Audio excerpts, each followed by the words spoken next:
Hey guys, today we're going to be talking about Brighton Gin. These guys, well, they're going to tell you a bit about themselves because we actually went to their distillery. This is a great gin and it's actually just won, they both won double silvers on the Spirits Awards. So, without further ado, let's take you over to Brighton. The place where everyone is gay, it is sunny and it is amazing. We're going to take you to go see Charlie and Kathy right now. Check it out.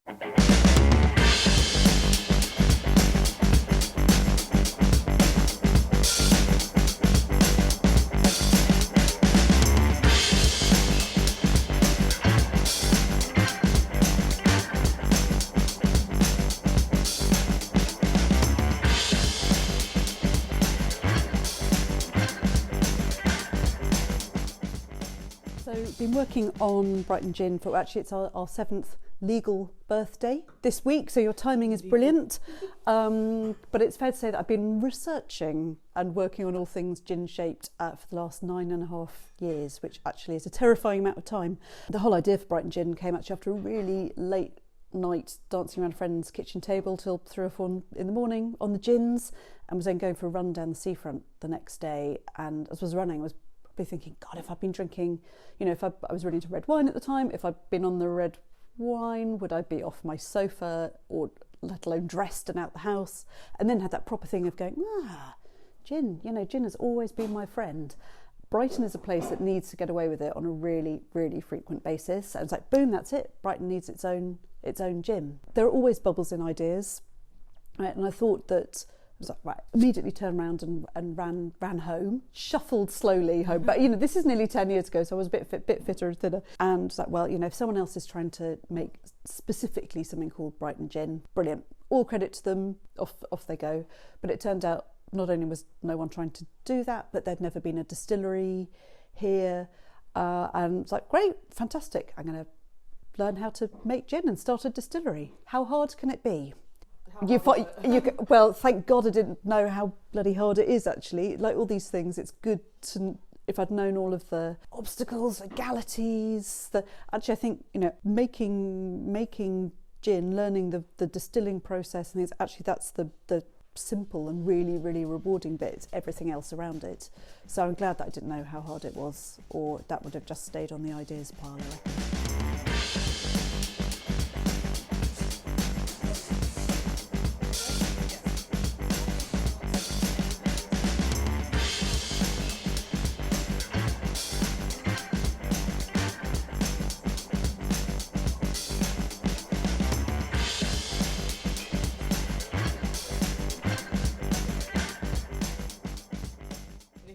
Absolutely, and actually that's one of the things that I've still got an absolute passion for. So I do a weekly radio show. Used to do a radio show called Out in Brighton, which was the only LGBTQ plus show here.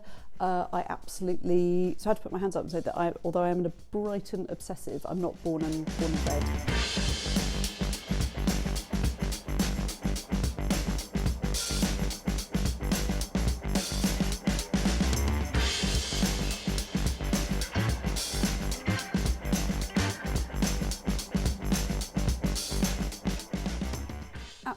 Absolutely, and you're bang on as well, because everything we do here we've done originally through necessity.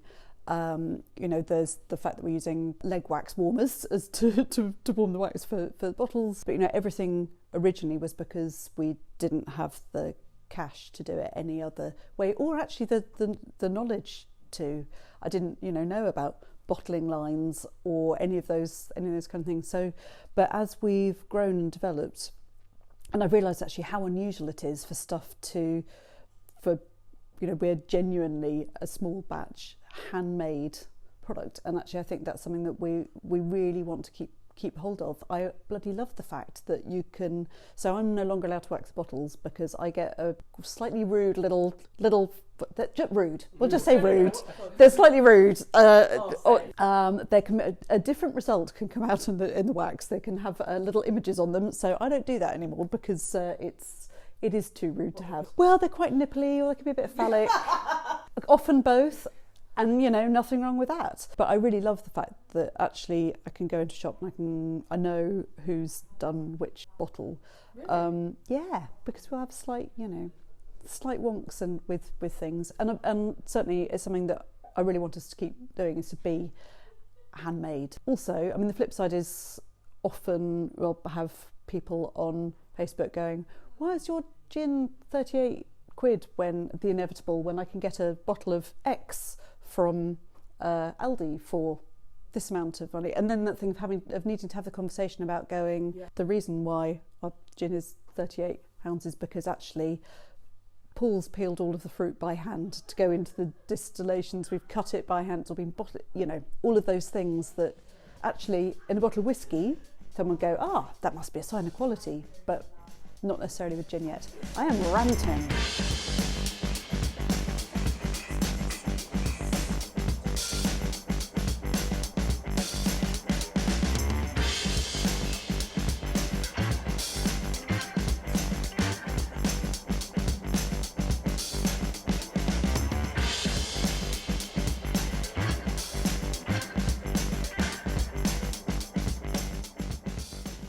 This was from last year's Brighton Pride.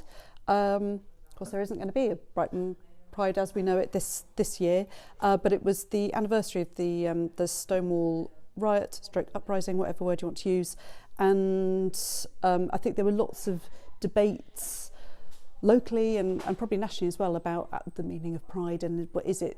Does it still have a political meaning? And we were a great little thing written on the bottle.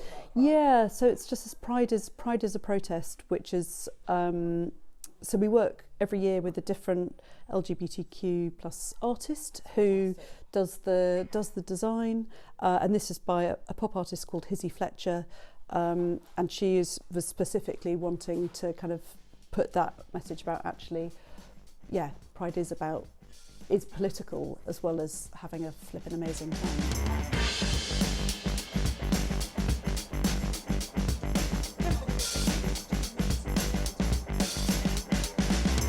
Woo! Honestly, it's so hot today. Brighton Gin.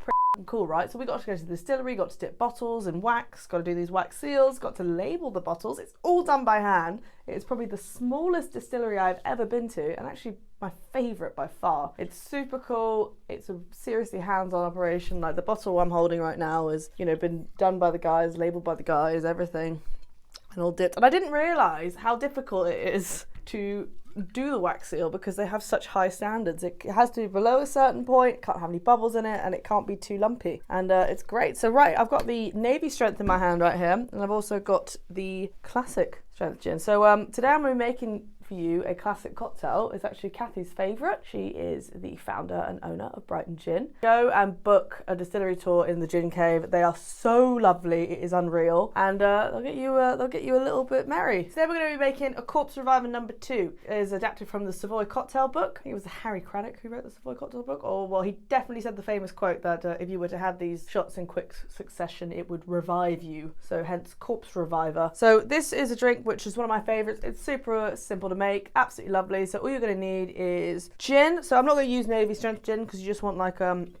gin with an ABV of around like 40%, 42. Up to you. Some Cointreau or triple sec. Up to you. Like I prefer to use Cointreau. Cointreau is my favourite. Hey. Use a Lillet Blanc or you can use Cocky Americano. I'm using Cocky Americano today. And then you're going to need fresh lemon juice. You can add sugar to this. It's optional. I don't add sugar. You don't need it. And then an absinthe rinse from a Habsburg absinthe. This stuff is 89.9% and I bought it when I was very young, so this is the very last of it. So this is a shake and drink. We're going to start by chilling our glass down. We're going to serve it in a martini glass. Ooh, look at this lovely glass. Whoa!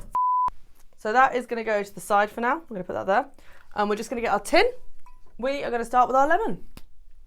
So you're going to want the juice of half a lemon because it's around 25 mils. We proved this to you the other week. Get your machete and just chop the out of it. I've absolutely just chopped that mat. I'm sorry. Sorry, Brighton Gin. We've, yeah. So, whack your lemon juice in there. Woo! Start with the lemon juice, and then we're going to use 25 mils of Cointreau. And I'm going to use my jigger. Ta-da! Ta-da! Found it. So put our Cointreau in there, put the lid back on it, and then just put it back here because you are a tidy Then we're going to open our bottle of Cocky. This bottle was actually given to me years ago by a friend. I've not opened it yet, and now I can't open it because I'm just not good at it. I'm gonna rip the whole thing off. Don't do this behind a bar if you're serving people, because it is bad practice, and your manager will kill you. So we're gonna, pop that. Realise that the bottle's facing the wrong way. Little 25 ml of this. It's all just equal parts. It's super easy. And then we're going to take our Brighton Gin. We're going to take this one. So Brighton Gin actually has the first ever legal distillery in Brighton, which is absolutely fascinating. And they're really new, these guys. It is distilled beside the seaside is their slogan. 25 mils of that. So while that's all in there, one of the most important things of a Corpse Reviver number 2 is to have an absinthe rinse. So what I'm going to do is I'm going to pour the absinthe over the ice. Just a little bit, it doesn't really matter. Just don't, fill your glass with absinthe, because like you might die and it might be a bit too overpowering. So I'm just going to give that a little stir. So you just want so when you have like a little sip of it, you want to be able to sort of smell the lovely absinthe flavours, which is, what is it called? Not fennel. I know this word. Aniseed. Aniseedy flavour. It's not even on the bottle. Aniseed flavour. Do you want the aniseed to come through? My life. That was really difficult. I think we're all just establishing that I'm just a bit of a phony, really. I'm just a little bit So once, so you've got that, you've got your glass chilling down, you've also got it soaking in the absinthe, so you get the aniseed flavours in it. And then once that's done, we are gonna, so while that's doing that, we are gonna shake this up. Whack it in. And then I'm just gonna do this. Do a one-handed shake. I'm sorry.